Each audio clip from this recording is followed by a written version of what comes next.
하나님 말씀을 공독할 때 모든 대적은 떠나가고 하나님의 영광은 충만하게 임하신 줄 믿습니다. 자, 오늘의 본문 말씀을 한글로 읽어보시고 히브리어로 천천히 읽어보도록 하시겠습니다. 보라, 내가 오늘날 복과 저주를 너 앞에 주나니. 아멘.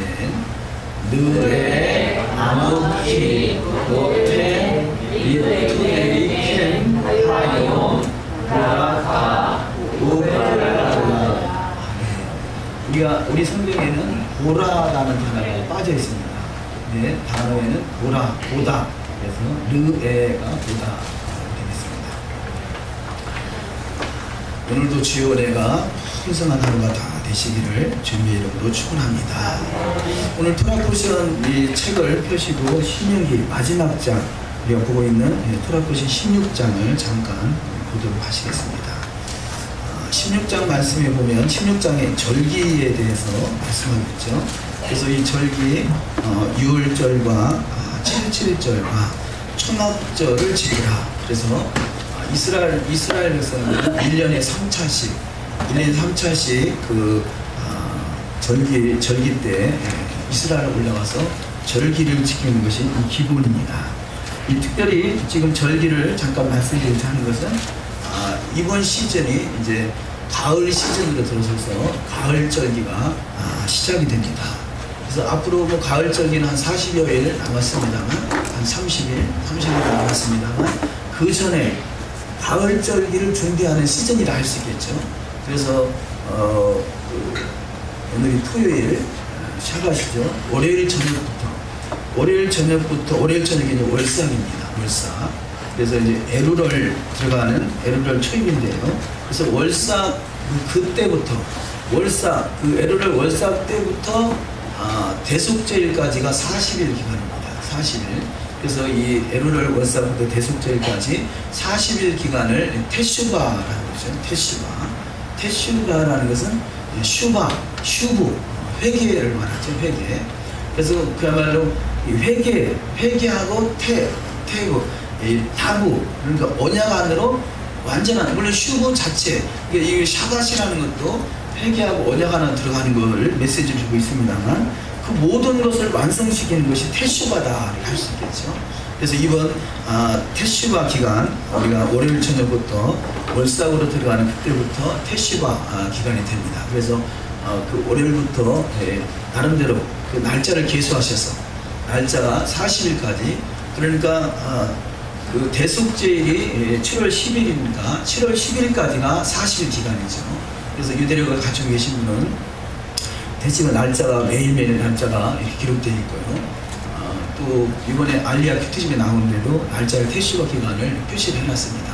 그래서 매일매일 그 어떤 회개하면서 그동안도 또 나름대로 하나님 앞에 더욱더 정결하고 거룩함으로 살아가려고 힘쓰시겠지만, 이번 기회에 마지막 결산이라 뭐 주님이 언제 오실지 모르지만 설령 주님이 오신다 할지라도 한번은 부끄럽지 않은 그런 신앙으로 거듭날 수 있는 그런 테슈바 회개 기간이 되기를 주의 이름으로 간절히 또 축원을 드립니다.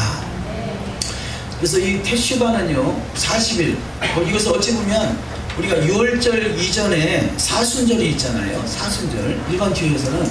그래서 이 사실은 이 지금 마지막 절기 때, 마지막 가을 절기 때 있어야 40일 기간을 그야말로 앞으로 빼가지고 사순절이라 만드는 것 아닌가 하는 생각이 들어요. 그런데 그래서 사순절은 인위적으로 만들어진 것이라면, 테슈바는 유대인들이 아주 그 회개하는 기간으로 지키죠. 테슈바는 그 에루럴 한 달 동안 30일, 자 29일 되어 있습니다. 그래서 29일이나 30일 때는 30일 때는 에루럴부터 시작되고 29일일 때는 하루 이전부터 시작해서 30일 동안. 그러니까 7월 1일 그 나팔절이 시작되기 전 그 30일 동안은 우리가 우리의 죄를 사하는 기간, 이렇게 표현할 수 있겠습니다. 그래서 주기도문에 우리가 우리의 죄를 사하여 준 것 같이 우리 죄를 사하여 주옵시고 이렇게 표현하잖아요. 그래서 이 테슈바 전자에 있는 30일 동안은 우리가 우리의 죄를 용서하는 기간입니다. 그래서 내가 누구한테 죄를 졌으면 가서 용서를 구하는 기간이 되고요. 누구를 용서하지 못한 것이 있으면 가서 용서해주는 그런 그 시즌이라 할 수 있겠죠. 그래서 이 테시바 기간은 전자에 있는 30일은 우리가 우리의 죄를 사하여주는 기간이요, 후자에 있는 10일은 우리의 죄를 사하여 주옵시고. 근데 우리가 순서가 바뀌어가지고 나는 용서하지 않고 나는 또 용서를 구하지 않고 먼저 하나님 내 죄를 용서해 주옵시고 하는 것은 우리가 순서상 절차상 맞지 않겠죠. 그래서 우리가 테시바 기간을 통해서 분명한 의미를 깨달아서 먼저 우리가 우리 죄를 사하는 기간, 그래서 서로가 서로의 죄를 자복하고 서로의 또 죄를 용서하고 또 그래서 용서, 사랑은 우리가 보통 주님은 사랑이라 그러잖아요. 근데 사랑은 용서가 동반되어야 되는 거죠. 그래서 사랑 이전에 먼저 용서가 앞서야 됩니다. 근데 용서 없는 사랑은 온전한 사랑이 될 수 없겠죠. 그래서 사랑을 나누려거든 먼저 용서하라. 이게 어디 나온 말인 줄 아세요? 제가 지금 즉흥적으로 사랑하거든 먼저 용서하라. 그래서 우리는 진정한 사랑을 실천할 수 있는 사랑의 사도들이 다 되시기를 주의 이름으로 축원합니다.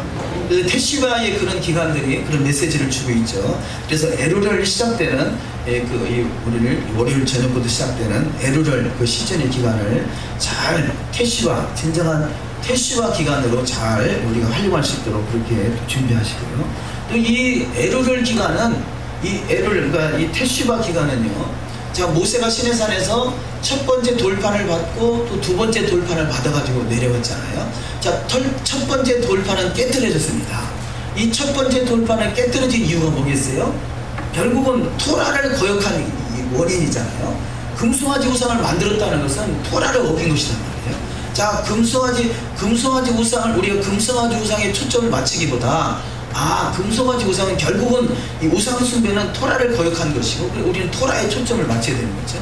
에덴 동산에서 선악을 알게 하는 실과 또한 선악과에 초점을 맞추기보다 선악과는 이게 결과물이라면 그 원인이 뭐겠어요? 토라를 어긴 결과물이 선악과로 나타나는 거죠.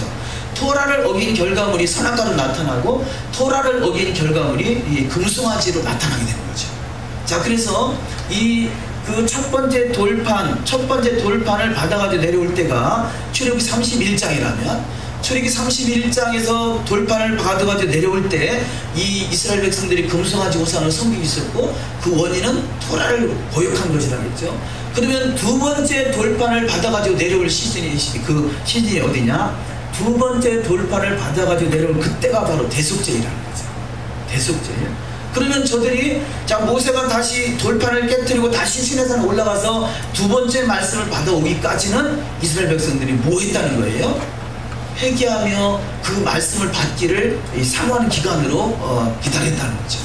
그래서 우리는 첫 번째 돌판을 이미 깨뜨린 인생이에요. 혹시 그렇게 인정이 안 되시나요? 우리는 예수 안을 믿었지만 토라가 없었잖아요. 토라는 패했다고 생각했고 또 실상 그렇게 우리의 삶을 살아왔다면 우리는 첫 번째 돌판을 깨뜨린 인생인 거죠.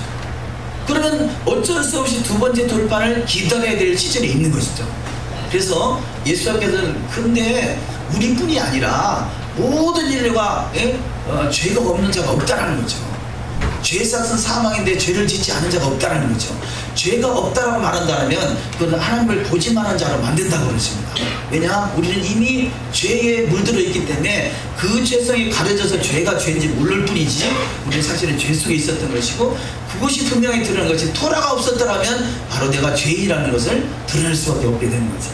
그래서 우리는 온전한 토라가 온전히 회복될 수 있는 진정한 테시바가 이루어지고 대속죄를 맞이할 수 있는 토라가 온전히 회복되는 시즌이 되어야 될 줄 믿습니다. 자, 이 또한 예수와의 초림은 2000년 전에 있었다라면 예수와의 재림은 바로 다시 오실 주님의 나라, 주님의 때죠. 그러니까 첫 번째 돌파는 그분이 십자가에서 깨뜨려주셨고 두 번째 돌파는 완전히 토라가 회복되는 시즌인데 그것이 바로 메시아 왕국인 거죠. 주님의 재림은 곧 메시아 왕국이고 우리가 이 테시바 기간을 통해서 철저히 회개가 이루어져서 주님의 다시 오실 그때를 예비할 수 있는 기간. 그래서 다시 오신 주님의 때는 토라로 다스리는 나라예요.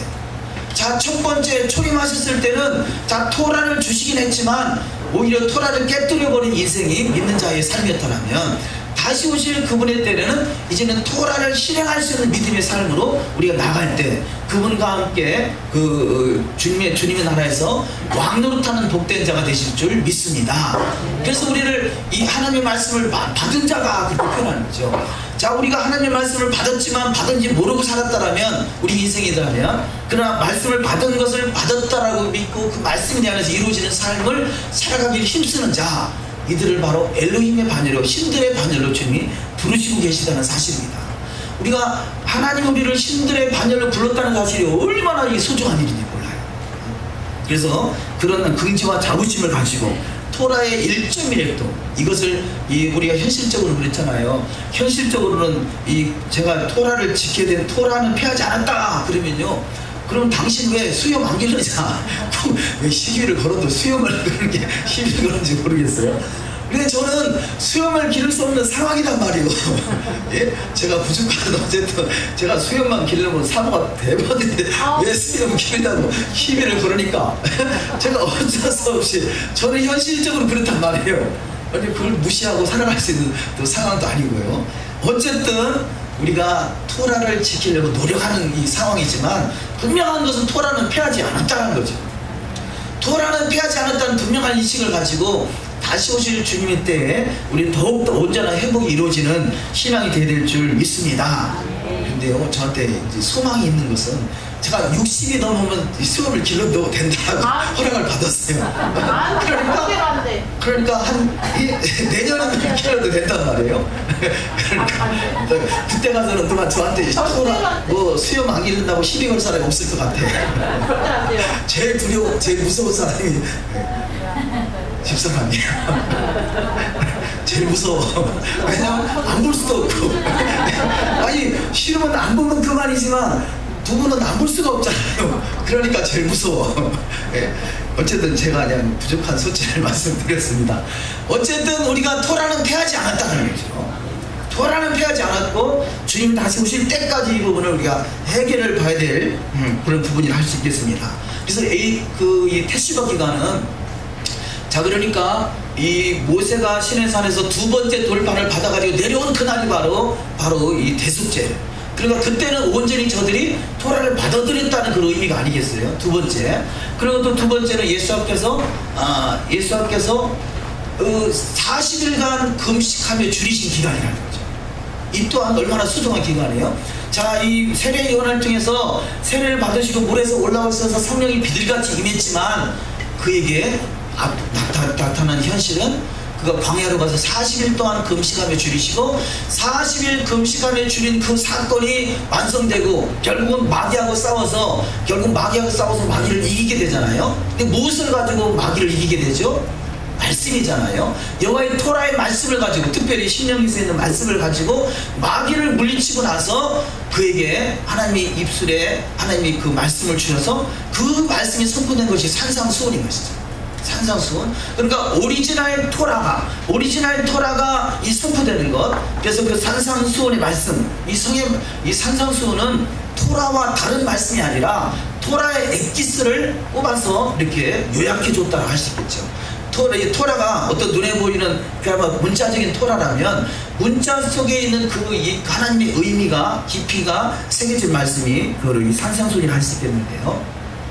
그래서 이 예수께서 40일간 금식하며 줄인 기간이 바로 이 테시바 기간이다. 또 그렇게 볼 수 있겠습니다. 그래서 그 테시바의 기간은 예수께서 40일 금식하고 마귀를 이긴 사건. 우리는 그동안에는 마귀를 이길 수 있는 힘이 없었더라면 이제는 그 테시바 기간을 통해서 주님이 하신 그 모든 발자취를 따라서 주님으로 말미암아, 주님을 인하여 우리는 토라가 온전히 이루어지는 복된 여정이 다 되셔야 될 줄 믿습니다. 그래서 이 테시바라는 단어는요, 테시바, 물론 회개죠. 회개 중에 회개를 할 수 있겠는데요, 이 테시바는 결국은 에덴으로 돌아가는 것이죠. 에덴. 우리는 에덴에서 쫓겨났단 말이에요. 에덴의 거할 자로 하나님이 부르셨지만 토라가 없으면 에덴에 다시 돌아갈 수가 없게 되는 거죠. 그래서 철저히 테시바 기간을 통해서 토라가 회복돼서 에덴으로 들어가는 은혜가 있어야 될 줄 믿습니다.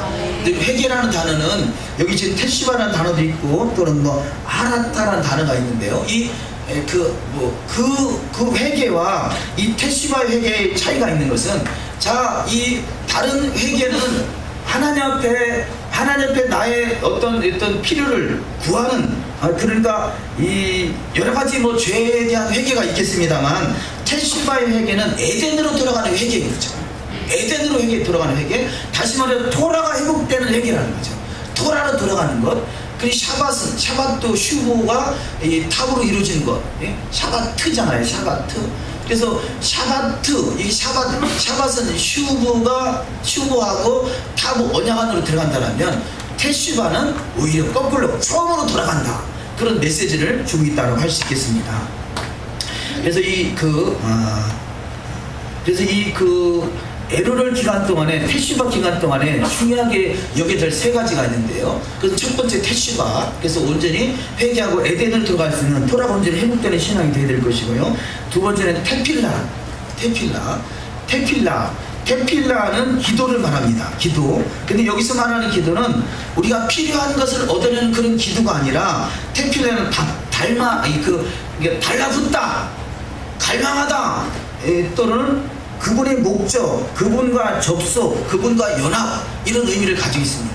그래서 이 테필라 기간은 철저하게 주님과 하나가 되는 거죠.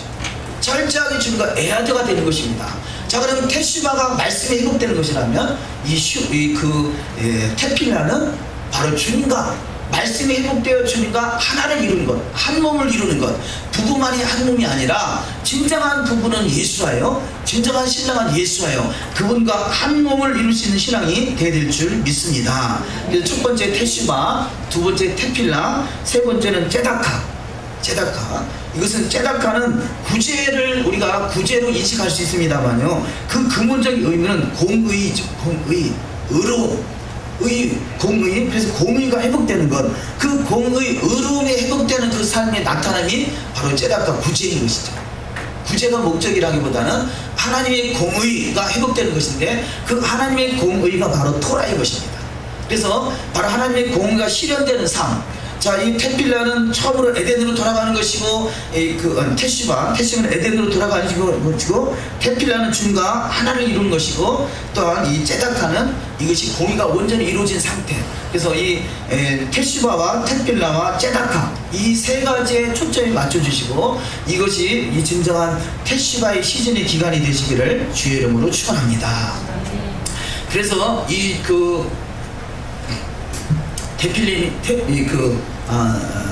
테슈바가 내일 모레부터 진행될 일이기에 간단하게 정리해서 말씀을 나눴습니다. 자, 신명기 16장을 잠깐 보시면, 여기 지금 세 가지 절기, 아주 중요한 절기가 나오죠. 그 절기의 첫 번째 시작이 아비벌, 이렇게 말씀하고 있습니다. 신명기 16장 1절에 아비벌을 지켜 내 하나님 여호와의 유월절 예식을 행하라.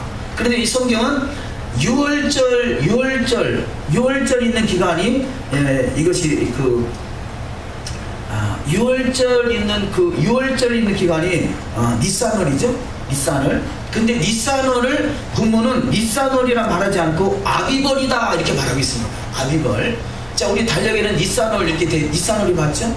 저도 달력이 니산월인지 티슈월인지 혼동이 되는데, 자, 니산월, 이 6월절 기간, 이 기간 있는 기간이 니산월인데, 그때는 아비벌이다 한다는 거죠. 그럼 왜 이 아비벌이냐? 이 아비비라는 것은요, 보리를 말합니다. 보리가 익었을 때, 보리가 익은 때, 이것을 아비벌, 이렇게 말하죠. 자, 우리가 달을 중심으로 달력이 만들어지면, 날짜가 이 태양력과 날 차이가 있기 때문에, 이 날짜가 태양력 1년 365일이고, 이 달력은 1년 354일이잖아요. 그래서 대략 11일 정도 이 차이가 나기 때문에 3년에 한 번씩은 그 윤달이 들어갈 수밖에 없죠.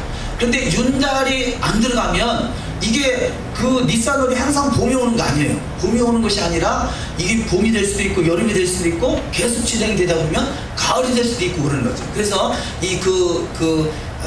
윤달을 넣어가지고 그 날짜를 맞추게 되는데, 그래서 그 날짜가 니산월 이때가 언제가 진정한 니산월이냐라는 것을 알 수 있는 시기, 그때가 6월절 어린 양을 잡은 그때냐는 걸 알 수 있는 것이 아비벌이 들어가야 할 수 있는 거죠. 그래서 보리가 익을 그때가 바로 니산월이구나 라고 알 수 있고요. 자, 보리가 익긴 익었지만 이때가 정확하게 언제가 6월절인지 잘 모르지 않겠어요? 그래서 보리가 익어가는 그때에 보름달이 떠오를 때, 보름달이 떠오를 그때가 바로 6월절인 것이죠. 6월절. 그래서 1월 14일 6월절 그런 이 메시지를, 그러니까 우리가 달력이 없더라도 보리가 익어가고 있구나, 달이 둥근 달이 떠오르고 있구나, 그럼 이때가 6월절이구나 라고 할 수 있죠. 그래서 하나님은 모든 만물 신상을 통해서 하나님을 알만한 것을 저희에게 보이셨다 이렇게 말합니다. 자, 그래서 아비벌은 보리가 익어갈 때고, 그러면 이 7.7절은 뭐냐? 7.7절은 미리 익어갈 때. 아니 어찌 보면요, 7.7절은 자, 이 아비벌에서부터 이 7.7절까지는 대략 50일, 50일, 그래서 오순절이라 표현하잖아요. 자, 그래서 아비벌, 그 다음날 무교절, 그 다음에 초실절, 초실절부터 정확하게는 7.7절까지 50일이죠. 자, 이 50일, 근데 원래 보리 농사는 보리나 밀이나 거의 비슷한 시기에 파종을 해요. 그런데 왜 50일씩이나 차이 나느냐? 보리와 밀은 비슷한 시기에 파종하지만 보리는 먼저 있고 밀은 나중에 있고, 그 차이죠.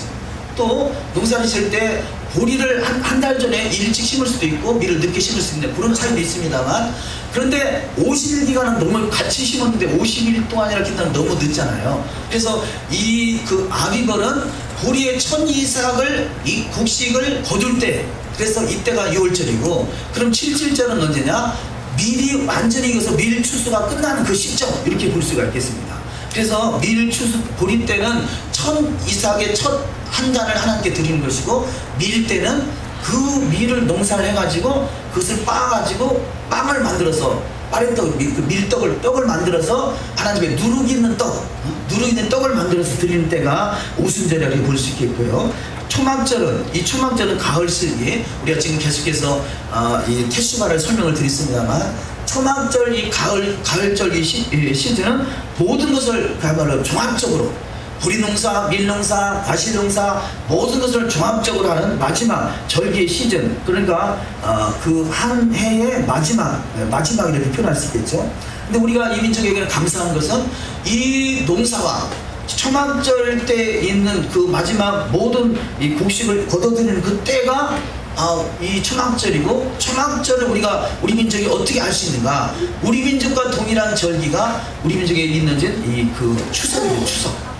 추석 때, 그 8월 15일 추석 때와 7월 15일 초막절, 유대력으로 7월 15일이고 우리 그 음력으로는 8월 15일. 그래서 거의 맞아 들어가요. 그래서 초막절 시즌에는 8일이잖아요. 7일 플러스 1일 8일인데, 그 사이에 7일 플러스 1일 8일 사이에 우리가 그 추석이 있습니다. 근데 우리가 지금 교회는 이 추석도 아니고 초막절도 아니고 추수감사절 이렇게 되는데요. 추수감사절은 11월 셋째 주. 이것은 그 어떤 미국식 그 추수감사절인 거죠. 성경에 있는 절기하고는 전혀 상관이 없는 그런 절기를 할 수 있겠습니다. 그래서 우리 민족에게는 음력을 주고 또 이게 그 추석을 주고 해서 그런 우리가 조상께 감사하는 절기로 추석을 지켰지만, 이게 진정한 절기는 하나님께 감사하는 절기였구나라는 것을, 그러니까 우리는 어찌 보면요, 조상 중에 조상은 하나님이잖아요. 조상 중에 조상은 그야말로 이 아담과 하와가 아니겠어요? 아담과 하와가 그분을 낳으신 분이 바로 여호와 하나님이시고, 그러니까 우리는 조금 제대로 몰라서 그럴 뿐이지 조상께 감사는 해왔던 것이죠. 근데 몰랐던 걸 제대로 좀 알아가게 되는 것이 성경인 것이고, 성경의 원리가 우리 이 절기의 시즌이 우리한테 들어오니까 우리가 정확하게 또 이해할 수 있는 그런 시즌에 왔다라고 할 수 있겠습니다. 이게 마지막 때가 되니까 이런 부분들이 풀어지고, 이런 부분들이 저와 여러분이 그곳에 동참하고 있는 줄 믿습니다. 그래서 이 지금 본문 말씀에 의해서 절기의 시즌들을 우리 간략하게 설명을 드렸습니다만, 테슈바 기간, 이 절기 6월절과 7.7절과 초막절, 또한 이 마지막 초막절에 맞춰져 있는 초막절 이전에 있는 테슈바, 이것이 다음 주 월요일부터 시작된다는 사실을 우리가 인식하셔서 금년에는 이 모든 절기 시즌들을 완벽하다고는 할 수 없겠지만 할 수만 있으면 잘 지켜갈 수 있는, 주님을 감동시킬 수 있는 신앙이 되어야 될 줄 믿습니다. 그런 차원에서요, 우리가 우리가 몇 년째 우리가 절기를 지켜오고 있었지만 사실은 우리 초막절 때 초막을 짓지 않았었거든요.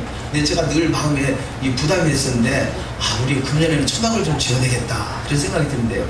어디가 좋을까 그런 생각을 해보니까, 왜냐하면 이스라엘에는 이 가을 초막절 때 그렇게 춥지 않아요. 그래서 밖에다가 이 초막을 줘도 별로 그렇게 지낼만 한데, 우리 한국의 이 한국 9월달에 10월달에는 밖에서 잠자기 쉽지 않은 그런 날씨거든요. 춥거든요. 그래서 어떻게 하면 좋을까 그런 생각이, 밖에다가 지을 수도 없고, 그런데 우리한테는 너무 좋은 초막 지을 장소가 있더라고요. 우리 화장실 가는데 그 옆에 의자, 장의자 놓은데 거기에 다 이게 빙 쌓여있고 위에다가 거울 유리로 쳐져 있어가지고 밑에다가 초막을 줘도 하늘이 보여. 그러니까 하늘도 보이고 또 그렇게 춥지 않을 것 같고, 왜냐하면 안에 있으니까요. 그래서 어쨌든 초막을 줬으면 하는 건 바람이 있습니다. 그래서 혹시 감동이 되신 분은 어떻게 하면 지으면 좋을까 아이디어를 내주시면 한번 초막을 부족하지만 줘보도록 그렇게 하시겠습니다. 뭐 개인적으로 가정에다 초막을 줘도 좋아요. 뭐 정할 수 없으면 아파트 안에다가 그야말로 텐트라도 쳐놓고 이게 초막이다 뭐 안 짓는 것보다 낫겠죠. 어쨌든 뭐 자유롭게 하시되 교회에서는 아마 이 화장실 그 앞에다가 초막을 지으면 좋겠다는 생각이 듭니다. 그리고 또 생각난 길에 우리가 예배를 드리는데요, 우리가 지금 나름대로 예배는 뭐 폼이 정해져 있는 것은 아닙니다. 그래서 어느 교회 가든지 예배 폼이 다 있잖아요. 근데 한 교회에서만 예배 드리는 분은 다른 교회 가면 이 교회는 예배가 잘못됐네, 왜냐하면 폼이 틀렸다는 거죠. 근데 예배는 폼이 정해져 있는 게 아니에요. 단지 그 예배를 통해서 더욱더 하나님이 기뻐하시는 예배가 되기를 원하는 것이죠. 그런데 우리가 계속 한 폼을 가지고 계속 오랫동안 예배를 드려왔는데요, 혹시 우리가 메시아닉 관점에서 이렇게 예배를 드렸으면 좋겠다 그런 좋은 아이디어가 떠오르는 그런 폼이 있거든요. 말씀해 주셔서 예배의 폼을 더욱더 하나님 기뻐하시는 예배의 폼으로 만들어가면 좋겠다 싶어요. 그래서 서슴없이 건의해 주시고, 그런 건의, 이런 부분들은 어떤 건전적인 건의는 얼마든지 환영하죠. 목사님 내일부터 타락합시다 그런 것은 제가 안 받아들입니다. 그러나 말씀을 중심으로 어떻게 해서든지 말씀대로 이어가기를 원하는 그런 메시지들하면, 좋은 것이라면 취해야 되겠죠. 언제든지 어느 때든지. 또 제가 전하는 말씀도 그렇습니다. 말씀도 이게 말씀으로 조명해 볼 때 이것은 분명히 말씀에서 벗어난 것 같다라면요, 언제든지 그 말씀을 정리해서 저한테 주시면 저는 언제든지 하나님의 말씀이라면 저는 그 말씀 앞에 나를 복종시킬 의사가 있습니다.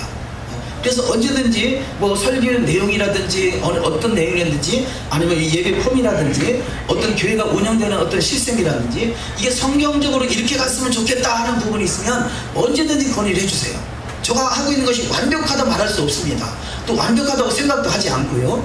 그래서 이런 부분들은 언제든지 말씀이든지 예배 폼이든지 교회 운영 방침이라든지 이것이 성경적으로 이렇게 가면 좋겠다라는 부분이 있으면 말씀을 건의해 주시되, 그런데 이게 제 그런데 이런 부분들에 또 민감해서 저한테 말씀해 주시면 좋은데, 이게 외부적으로 아이고 우리 목사님이 이렇게 해야 되는데 이렇게 하고 있다라고 잘못하고 있다, 이것은 분열이거든요. 분열. 그러니까 똑같은 내용이라도 이것을 바로잡아가기 위한 하나의 방법으로 쓰느냐 아니면 분열시키기 위한 방법으로 쓰느냐, 이게 천지 차이인 거죠. 똑같은 내용이라도. 그래서 가능한 부정적인 이야기, 부정적인 어떤 말씀이든지 예배 폼이든지 어떤 것이든지 담임 목회자하고 어떤 의견이 갈리는 부분들은 가능하면 저한테 직접 말씀해 주시면 좋겠어요. 그래서 이런 부분을 바로잡아서 온전히 하나님께, 이게 한 뜻 돼서 하나님께 영광을 돌릴 수 있는 그런 모습이 됐으면 간절한 바람입니다. 그러나 저와 여러분에게요, 간절히 또 우리가 부탁을 드리고 싶은 것은, 우리가 패시바 회개 기간을 통해서 말씀이 회복되자는 거잖아요. 그래서 우리는 말씀 앞에서만큼 우리가 타협하지 않는 신앙으로 우리가 훈련이 돼야 된다는 거죠. 제가 생각나는 것 중에 하나가, 제가 저도 이제 부족하지만 학교에서 근무를 했었잖아요. 근데 그 학교에 근무하다가 제가 예수님을 믿게 됐어요. 그러니까 제 생각 속에 왜 하나님이 나를 학교에서 하나님이 저를 불렀을까 하는 생각을 가지면서, 제가 있던 학교가 이제 사립학교였었는데 그 학교는 예수를 믿는 학교가 아니었어요. 그래서 어떻게 하면 저들을 예수께로 인도할 수 있을까 그런 생각을 가지고, 그 학교가 복음화되기 위해서 제가 간절히 사모하는 마음으로 학교를 새벽 예배 끝나고 나서 매일 한 바퀴씩 제가 3년 동안을 돌았어요. 3년 동안 뭐 그렇다고 매일 꼭꼭 다 지킨 건 아니고 빼먹을 때도 있었습니다. 어쨌든 제가 그 마음을 가지고 학교를 돌면서 어떻게 하면 학교에 복음을 전도할 수 있을까, 그런 생각을 가지고 학생들에게 이제 하나하나 접근을 하고 하다 보니까 더 믿는 자들이 모이게 되고, 결국 그래서 그 믿는 자들이 모여서 이 점심때 학생들이 우리 여학교에 있었는데요, 점심때 미리 도시락을 다 까먹고 와가지고 학교에서 그 강당에 모여가지고 예배를 드리기 시작했어요. 그래서 예배를 드리게 하다 보니까 처음에는 뭐 2~3사람 모이고 한 10사람 모이고 나중에는 해서 한 100여 명이 모여서 이 강단에서 예배를 드리겠죠. 그러니까요, 어떤 일이 생기자면 이 특별히 믿는 선생님들을 통해서 시비가 오는 거예요. 당신이 뭔데 왜 학생들 데리고 예배를 드리고 하느냐는 거죠. 그래가지고 뭐 이렇게 시비를 걸다가 그래도 우리는 죽으면 죽으리나 나가니까요, 나중에는 교장 선생님을 통해서 이 제재가 오는 거예요. 근데 한 번은 예배를 드리고 있어요. 학생들 모여서 예배를 드리고 있고 나는 예배 인도를 하고 있는데 저 뒤에 선생님이, 믿는 선생님이 손가락질을 하는 거예요. 얼른 나오라는 거예요. 얼른 나오라는 거예요. 그래서 내가 예배를 드리는 중이니까 내가 예배 마치고 가겠습니다. 그리고 선포하고 그 다음부터는 2번 다시 예배를 못 드리게 됐거든요. 왜냐면 너 당신이 학교 선생님도 아닌데 왜 학생들 데리고 예배 드리겠냐 그거죠. 그래서 2번 다시 예배를 드릴 수 없는 상황은 됐지만, 그러나 내가 이것이 마지막 예배를 할지라도 이 예배만큼은 내가 마지막으로 예배를 마치고 가겠다. 그래서 예배 마치고 가겠습니다. 그리고 그 다음부터는 더 이상 학생들에게 관여하지 말라. 당신 선생도 아닌데 왜 학생들에 관여하느냐. 사실 그렇죠. 그래서 더 이상 드릴 수는 없었지만 오히려 그 학생들이 더 똘똘 뭉쳐가지고 더 큰 일을 해나게 됐어요. 그래서 대전에서 뭐 미스바 대각성운동 그래가지고 막 큰 교회를 빌려가지고 큰 행사도 하고 막 수천 명씩 모여서 그런 행사도 하고 뭐 그런 일이 있었는데요. 어쨌든 그것이 어떤 안에 씨앗이 돼서 그 학교에 그 정식으로 기독교 서클이 만들어지게 되고 이런 일들이 있었습니다만, 그러나 그렇게 되기까지 말씀을 증거하는 일, 말씀 앞에 타협하지 않는 일을 끊임없이 진행해 왔더니 결과에서 열매를 맺게 되더라는 거죠. 우리가 삶을 살아가면서요, 많은 부분들이 특별히 토라를 회복하자는 차원에서 많은 부분들이 우리 삶 속에서 부딪힘이 올 수 있다는 거죠. 그때마다 우리가 타협할 것이냐, 아니면 이 말씀을 생명같이 여기고, 우리가 특별히 토라를 몰랐을 때는 말씀과 예수와 별로 그렇게 긴밀하게 시키는 부분이 부족했더라면, 우리가 지금 인식하는 것은 토라가 바로 예수하다는 거잖아요. 토라가 말씀이신 예수하다. 그래서 토라는 건 예수하다. 그래서 그분을 하토라 이렇게 표현하잖아요. 하토라, 뭐 하센, 뭐 하토라 이렇게 표현하고 있습니다만, 그래서 토라의 실체가 예수하다. 우리 예수를 믿고 더욱더 예수를 사랑한다면 그 말씀 앞에 타협되지 않는 신앙이 되시기를 주의 이름으로 축원합니다. 그런 이번 태시반이 기간에 작정되는 기간들이 되시기를 간절히 또한 소망합니다. 자, 오늘 본문 말씀을 통해서 함께 잠시 은혜를 나누도록 하시겠습니다. 그 본문 말씀이 보라 하잖아요. 보다 이렇게 표현해야 더 맞겠죠. 그런데 오늘 본문 말씀에서는 보라라는 단어가 빠져 있습니다. 그래서 보라, 내가 오늘 복과 저주를 너희 앞에 두나니 이렇게 표현할 수 있겠죠. 그래서 우리가 본문을 잠깐 처음으로 보실까요? 신명기 11장에 보시면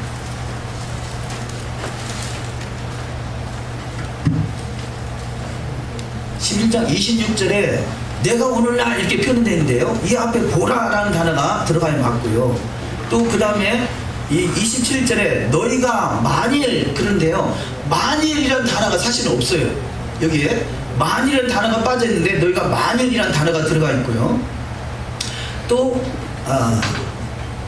28절에 너희가 만일, 여기서는 맞는 말씀입니다만, 자, 이렇게 빠진 단어가 있고 또 삽입된 단어가 있더라는 거죠. 그래서 우리가 이런 단어들, 물론 여기서는 뭐 크게 어떤 결정적으로 중요한 그런 사건은 아니겠습니다만, 이 번역된 성경으로는 이 원어적인 부분에서 많이 빠지고 또 삽입되고 이런 부분들이 있더라는 거죠. 그래서 이런 부분들 우리가 잘 인식해야 될 것이고요. 그래서 여기서 의미적으로 볼 때는 보라라는 단어는 것은, 보라 이 단어가 여기서 본문의 제목으로 정할 만큼 중요한 단어라는 거죠. 보라, 이 어원이 라인데요, 보다, 왕의 얼굴을 보다, 하나님 얼굴을 보다, 또 나의 경험하는 것, 노예, 선견자, 선지자, 이상, 비전. 자, 그러면 자, 보다 주님의 얼굴을 본다라는 것 너무 중요하죠. 그래서 우리가 그 축도할 때도 아론의 축도에 하나님이 얼굴빛을 비추사 그렇게 표현하잖아요. 그래서 우리의 신앙은 사실은 가장 중요한 신앙은 주님의 얼굴을 대면하는 것입니다. 주님의 얼굴을 대면하는 것, 그래서 주님의 얼굴빛이 우리 가운데 비춰지는 것, 이것이 가장 큰 축복의 시간이 되는 줄 믿습니다. 우리 그 은혜를 삼아야 돼요. 그냥 뭐 거기서 떨어지는 부스러기나 먹으려고 하는 신앙이 아니라 우리는 그분 자체이신, 본체이신 그분을 볼 수 있는 신앙, 그래서 그분을 대면할 수 있는 신앙이 되어야 될 줄 믿습니다. 자, 이렇게 주님을 대면하게 될 때 선견자도 되고 선지자도 된다는 거죠. 선지자가 처음부터 선지자가 아니라 주님을 깊이 만나게 되면 그가 선지자가 되는 거예요. 우리가 여호와의 말씀, 그러면 우리가 어떻게 주님을 대면할 수 있느냐? 맨날 주님을 만나고 싶습니다, 사모하고 갈급했던 신앙, 이것들이 어떤 영성을 추구하는 신앙이라면요, 그 영성을 추구하는 신앙이 결국은 여호와의 말씀 없이는 되지 않는구나. 여호와의 말씀이 없이는 결국은 이 가변된다는 거죠. 이게 참인지 거짓인지 분별이 쉽지 않다는 거죠. 그래서 말씀이 회복되는 신앙, 이것이 진정한 바로 바른 신앙이구나 라는 걸 깨닫고 돌아오는 사람들이 바로 토라를 인식하는 사람이라 할 수 있겠습니다. 그래서 우리는 여호와의 토라의 말씀을 부지런히 읽고 묵상하고 그 가운데 기록한 것을 지켜야 하기에 힘쓸 때 그 말씀이 내 안에서 영으로 역사한다는 거죠. 그것이 바로 보라, 주님을 대면하는 순간. 그래서 이 보라는 단어는 영적인 주님과의 접촉의 상태, 이것을 말한다 할 수 있겠습니다. 그래서 첫 번째, 여호와의 말씀을 듣고 그 말씀을 영으로 경험할 때 영의 세계가 열리고 하나님의 사람이 되어 이상과 계시가 임하게 되고, 이것이 진정한 예배입니다. 우리 이 예배는, 진정한 예배는 우리가 지금 이 예배를 통해서 주님을 만날 수도 있겠습니다만요, 그 예배를 통해서 주님을 만나기 위해 사모하는 자가 되야 되겠죠. 그래서 이 유대적인 신앙은 바로 이 샤밧의 한 날을 위해서 나머지 6날이 필요한 거예요.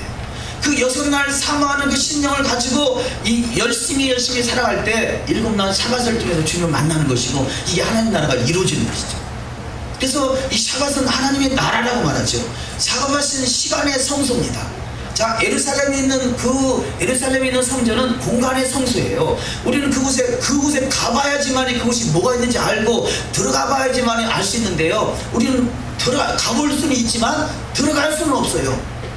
왜 그런지 아세요? 성전이 없기 때문에.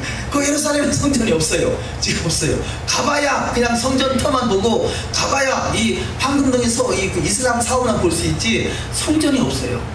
그런데 우리는 가지 않고 주님을 만날 수 있는 기회가 있는데 그것이 바로 샤밧인 것이죠. 그래서 이 샤밧은 바로 이 시간의 성소인 것이에요. 이 시간의 성소인 샤밧은요, 대한민국뿐이 아니라 전 세계 어디나 다 펼쳐져 있어요. 그래서 지금은 시간의 성소를 통해서 주님을 만날 때인 것입니다.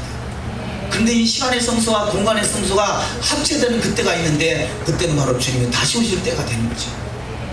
물론 그 전에 제3성전이 세워질 수 있습니다. 그런 제가 볼 때는 제3성전이 세워지는 그 성소는 바로 시간의 성소와 공간의 성소가 합체되는 그런 장소라기보다는 하나님 필요에 의해서 세워지는 하나의 과정이라는 것이죠. 그래서 우리가 뭐 거기서 드려지는 희생제사 거기다 목매는 거 아니거든요. 근데 막 우리를 오해하는 사람들은 뭐 이 성소가 세워지면 거기서 너희 희생제사 들어간다고 뭐 이렇게 막 이 매도 아닌 매도를 하는데, 우리는 그런 입장이 아니라 성경이 응해가는 하나의 과정인 것이라는 거죠. 자, 근데 어쨌든 그때 메시아 왕국에서 시간의 성소와 공간의 성소가 합체되는 그 시점에서 저와 여러분은 그곳에 반드시 입성하는 자가 되어야 될 줄 믿습니다. 지금은 감사하게도 공간의 성소는 없고요, 시간의 성소만이 존재하는 이 시대에 우리는 그 사모하는 마음을 가지고 그 주님의 성소에서 주님을 대면할 수 있는 신앙이 되어야 될 줄 믿습니다. 자, 그런데요, 이 과거에 있었던 그 성막이 됐든 성전이 됐든 저들이 태시와 회개 기간에 온전한 회개가 이루어지지 않은 상태에서 성전에 들어갔다라면, 가면 대제사장이 1차 한번 들어갔다가 죽어서 나온다고 그러잖아요. 왜냐? 태시가 온전히 회개가 이루어지지 않았기 때문에 그렇죠. 자, 그때는 분명히 예물을 드렸을 것이에요. 그야말로 이 수염소를 통해서 이 수염소를 드리고, 하나는 이 아사셀 염소, 하나는 광야로 보내고, 하나는 거기서 제단을 잡아서 제물로 드렸을지라도 그것이 하나님 앞에 온전한 그 전에 선언될 일이 뭐냐, 그 마음에 회개가 이루어지지 않았으면 하나님 그 예물을 받지 않으시는 거죠. 그러니까 목적이 염소에 있는 것이 아니라, 목표가 염소에 있는 것이 아니라 목표는 회개에 있는 것이고, 회개의 진정한 목표는 주님과 대면하기 위한 그 하나님의 우리가 정결함으로 거룩함으로 나가야 하는 그 시스템이 있는 것이죠. 그래서 우리의 진정한 주님과 얼굴과 얼굴을 대면할 수 있는 신앙으로 우리가 거듭나야 될 줄 믿습니다. 그래서 신앙은요, 한 번 거듭나는 것이 완성이 아니라 우리는 끊임없이 거듭나야 돼요. 거듭나요. 그래서 이 태시바 기간을 통해서 진정한 거듭남이 있는 복된 신앙이 되어야 될 줄 믿습니다. 자, 여호와의 얼굴을 보는 것이 복 있는 것이고요, 여호와의 음성을 듣는 것이 복 있는 것이고, 여호와의 영광의 빛을 보는 것이 복 있는 것이고, 또 여호와의 마음을 인식하는 것이 복 있는 것이고, 여호와의 영광을 경험하는 것이 복 있는 것이고, 이 영광을 깊이 경험하게 되면 그가 선지자가 되는 축복이 있을 줄 믿습니다. 그래서 우리는, 자, 많은 선지자가 있지만 참 선지자가 있고 거짓 선지자가 있다는 거죠. 우리가 인위적으로 말씀을 배워가지고 내가 선지자다 한다면 이것은 참이 아닐 수도 있습니다. 왜냐하면 이 바리새인들은 나름대로 성경을 알고 토라를 안다라고 했지만 실상은 토라를 거역하는 삶이 됐단 말이에요. 왜냐? 그것을 영으로 깨닫지 못하면 그게 육적인 곳에 머물러 있고, 육적인 곳에 머물러 있다 보면 성경을 거꾸로 볼 수도 있다는 거죠. 거꾸로 볼 수 있는 거. 그래서 우리는 바른 신앙관, 그래서 나 주님을 대면하고 그 주님 안에, 어찌 보면 토라는, 이 눈에 보이는 토라는 이것이 하나님 어떤 물질이라면 어떤 이 문자적인 것, 의문에 속한 것, 그러나 그 의문에 속한 것 안에 있는 예수와를 만나야 되는 거죠. 토라는 결국 예수와를 만나고자 하는 것입니다. 자, 말씀이 본문 내용을 간략하게 훑어보는 것으로 지나가겠습니다만, 자, 두 번째, 율법 안에 있는 예수 그리스도를 영으로 만나야 은혜와 진리가 누려지게 된다는 거죠. 요한복음 1장 17절, 율법은 모세로 말미암아 주어진 것이요 은혜와 진리는 예수 그리스도로 말미암아 온 것이라. 아멘. 여기서 모세의 율법과 은혜와 진리를 다르게 보는 것이 오늘날의 교회잖아요. 근데 모세의 율법 안에 있는 것이 은혜와 진리인 것이죠. 그분이 바로 예수 아닌 것이고, 세 번째, 은혜와 진리는 신약에서만 있는 것이 아니라 구약에서도 동일하게 은혜와 진리가 있습니다. 사무엘하 15장 20절에 은혜와 진리가 너희와 함께 있기를 원하노라 하니라. 아멘. 네 번째, 진리의 말씀이 영으로 임할 때 하늘에 속한 자가 되어 신령한 세계를 누릴 수 있습니다. 요한복음 17장 17절 이하 말씀, 그들을 진리로 거룩하게 하옵소서. 아버지의 말씀은 진리니이다. 아버지께서 나를 세상에 보내신 것 같이 나도 그들을 세상에 보내었고, 또 그들을 위하여 내가 나를 거룩하게 하오니 이는 그들로 진리로 거룩함을 얻게 하려 함이니이다. 아멘. 자, 아버지께서 이 아버지의 말씀은 진리이다 그러잖아요. 자, 아버지의 입에서 나온 말씀이 진리란 말이에요. 그 진리의 말씀이 예수하잖아요. 그러니까 예수와도 당연히 진리죠. 진리, 그래서 내가 그 길이요 진리요 나로 말미암지 않고는 아버지께로 갈 자가 없느니라 한단 말이에요. 그분은 진리시고 진리의 말씀으로 우리를 낳으셔서 그 말씀으로 온전케 하셔서 아버지께 인도하신다 말씀합니다. 두 번째, 성경은 아무도 하나님을 본 사람이 없다. 특별히 신약에서 그렇게 말씀하고 있어요. 아니, 구약 속에서 수많은 사람들이 여호와를 만났다고 그러는데 신약 속에서는 어떻게 여호와를, 아무도 하나님을 본 사람이 없다라고 말하느냐. 그렇기 때문에 구약과 신약은 다르구나, 이렇게 나눠서 해석을 해왔던 것이죠. 구약의 여호와와 신약의 예수와는 다르구나, 이렇게 해석을 해왔던 것이죠. 그런데 지금 첫 번째 말씀, 여호와 하나님은 독생하신 아들 예수 그리스도를 통하여 자신을 나타내신다는 것입니다. 요한복음 1장 18절, 본래 하나님을 본 사람이 없으되 아버지 품속에 있는 독생하신 하나님이 나타내신느니라. 자, 아버지를 본 사람이 없다. 구약과 신약은 짝이라 그럽니다. 그래서 구약을 통해서 우리가 하나님을 다 알 수가 없고요, 신약만 통해서 하나님을 다 알 수 없는데 구약과 신약을 짝을 맞출 때 그렇구나 하고 이해할 수 있는데요. 자, 본래 하나님을 본 사람이 없는데, 그러면 구약에서 하나님을 봤다는 건 뭘 말하느냐, 아버지 품속에 있는 독생하신 하나님이 나타나셨다는 거죠. 그래서 예수와는 하나님의 나타나심입니다. 그래서 하나님을 본체라 그러고 예수와를 형상이다 이렇게 표현합니다.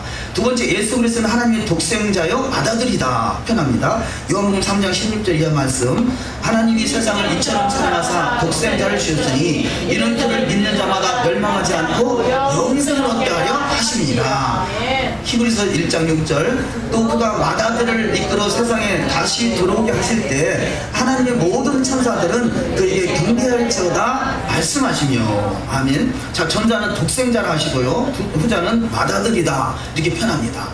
자, 근데요, 제가 우리가 방학 동안에 시간이 좀 있어서 인터넷에 글을 올려가지고 삼위일체 뭐 이런 제목을 타이틀을 달고 삼위일체에 대해서 집중적으로 제가 나름대로 파헤치고 싶은 마음이 있어서 계속 글을 올려갖고 이렇게 저렇게 시비도 걸어보고 여러 가지 막 글도 올리고 해봤거든요.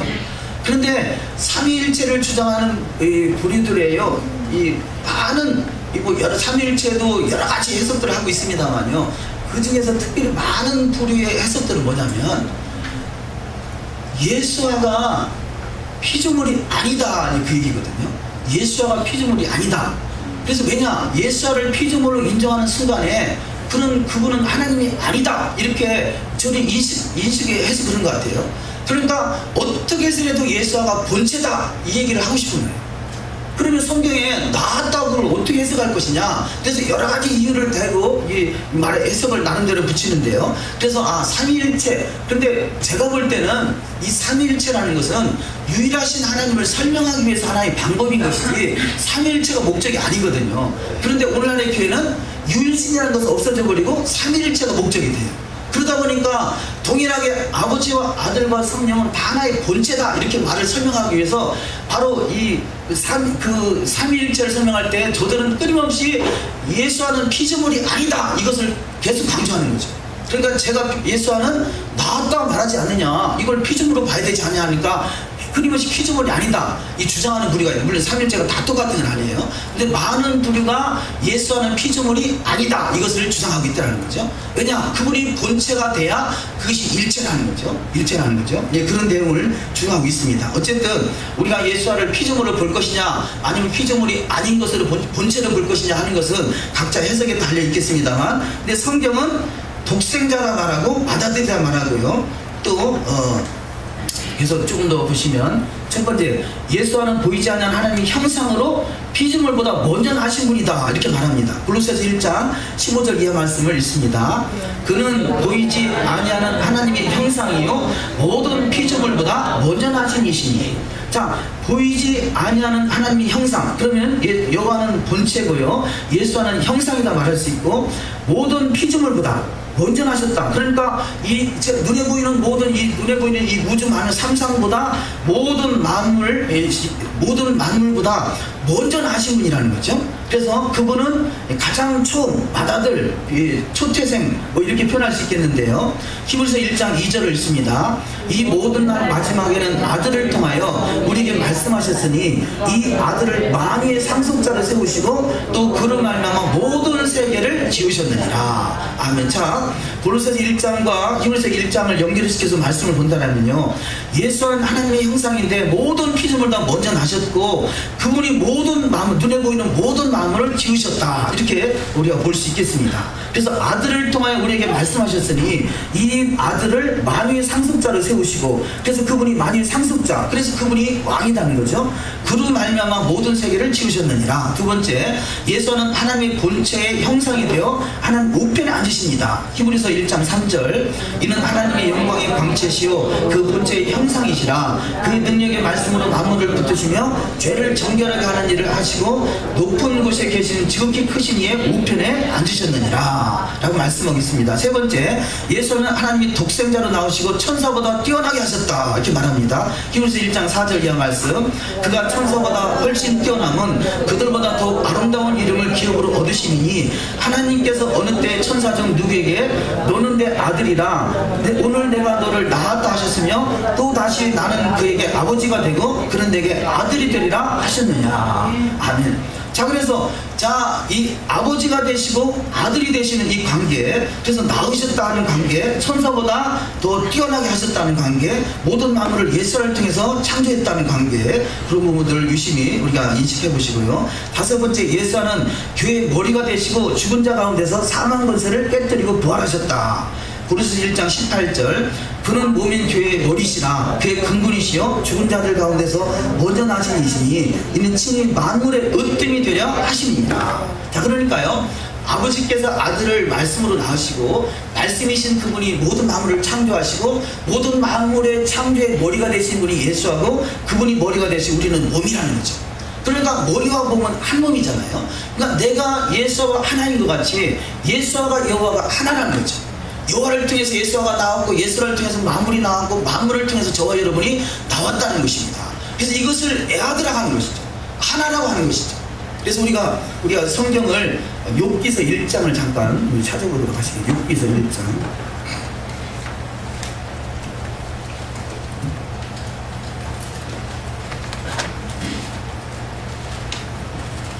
욥기서 1장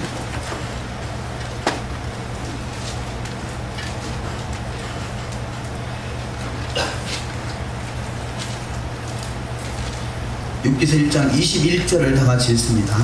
가로되 내가 모태에서 적신이 나왔사온즉 또한 적신이 그리로 돌아가올지라 주신 자도 여호와시오 취하신 자도 여호와시오니 여호와의 이름이 찬송을 받으실지니이다 하고. 아멘. 이것을요, 한글 킹제임스 성경에 기록된 대로 제가 한번 읽어드리면,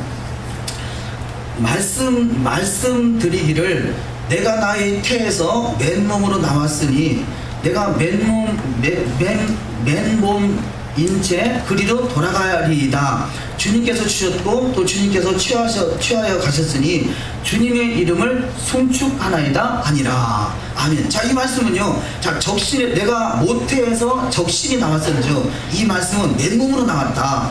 그래서 모태에서 적신이 나왔은즉 또 적신이 그리로 돌아갈지라 라고 말하는 것이, 모태가 어디냐? 진정한 모태는 여호와라는 거죠. 자, 여호와를 통해서 예수가 나왔고 예수를 통해서 만물이 나왔고 만물을 통해서 이 하나님의 형상대로 우리가 나왔다는 것입니다. 그래서 이것을 하나라는 것이죠.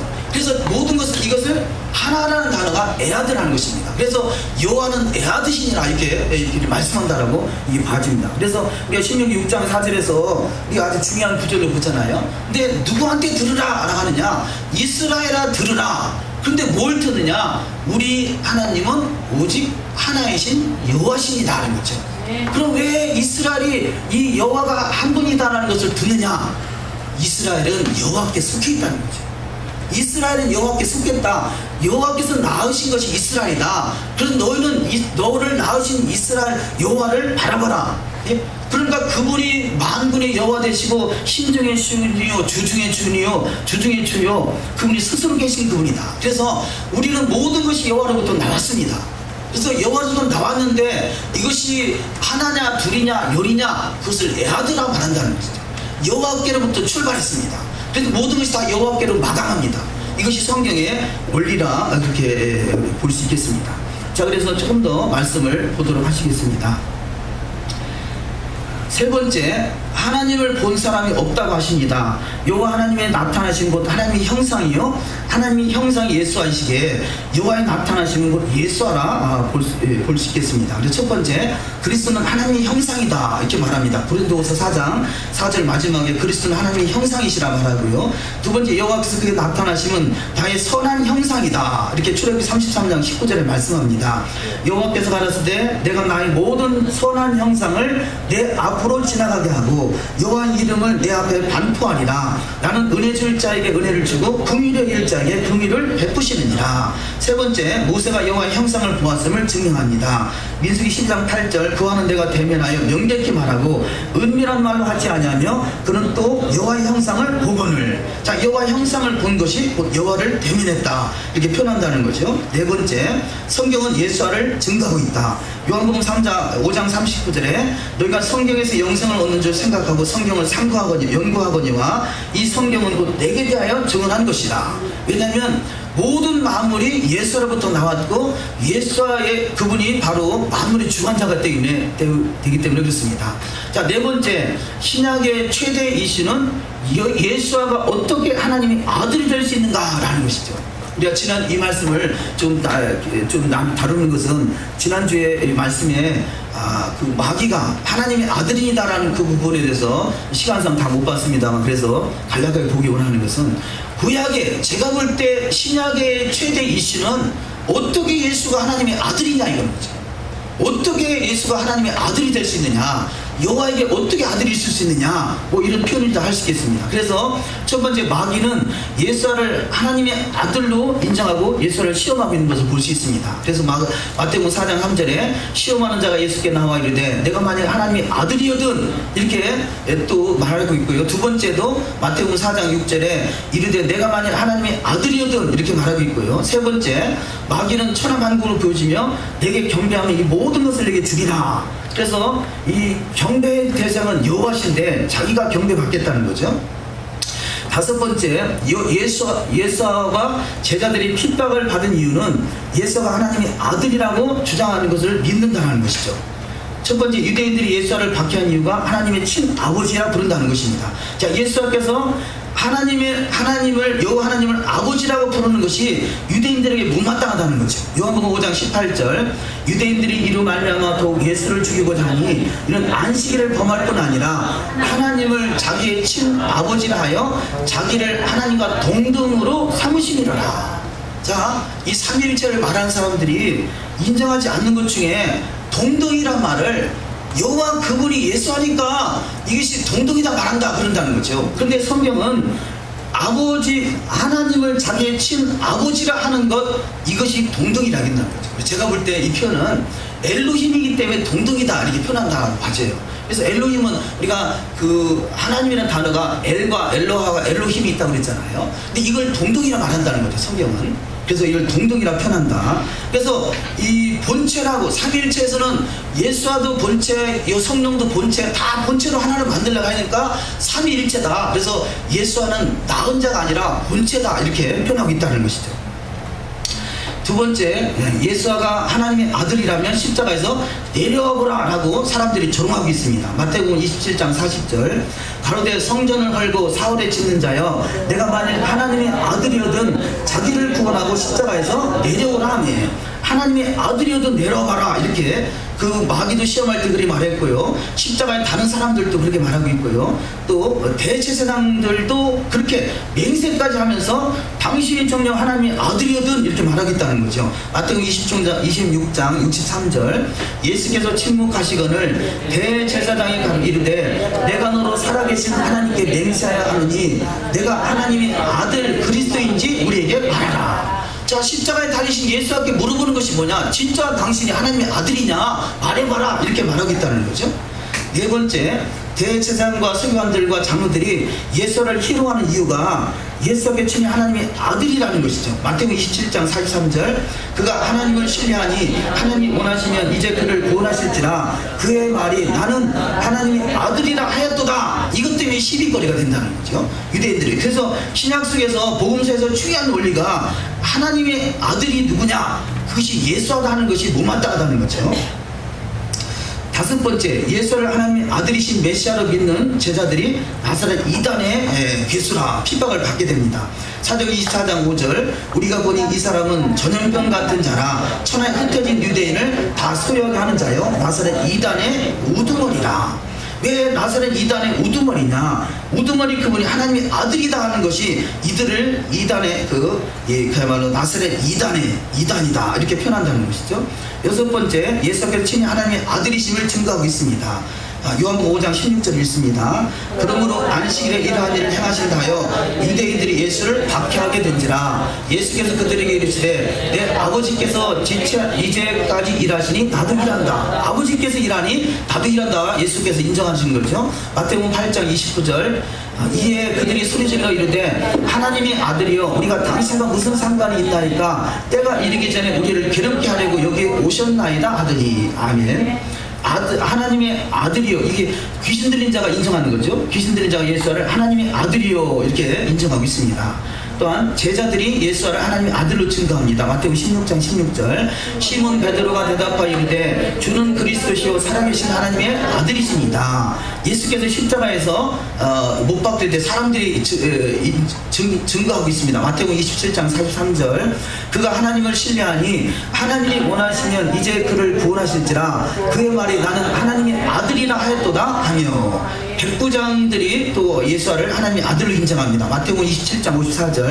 백부장과 및 함께 예수를 지키는 자들이 지진과 그 일어난 일들을 보고 심히 두려워하여 이르되 이는 진실로 하나님의 아들이었도다 하더라. 아멘. 자, 마지막으로 성경은 하나님의 아들이신 예수께서 하나님을 아버지라 인정하는 것을 동동이라 하며, 말씀이신 예수께서 성령으로 잉태하셨기에 하나님 아버지와 그의 아들을 애아들아 하나라 표현한다는 것이죠. 남녀가 결혼하여 부부가 될 때 하나다, 한 몸이다 하듯이 이 관계를 아버지가 내 안에, 내가 아버지 안에 라고 설명하고 있다는 것입니다. 우리가 사랑하는 사람들이 당신이 내 마음에 있어, 내 안에 있어 이렇게 표현하듯이 그것을 애아드다 표현한다는 것이죠. 그래서 부부는 한 몸이다. 두 번째, 하나님을 아버지라 부르는 것을 동등이라 표현하고요. 세 번째, 하나님 아버지와 아들이신 예수와의 관계를 내 안에 거한다 이렇게 표현한다는 거죠. 요한복음 10장 38절.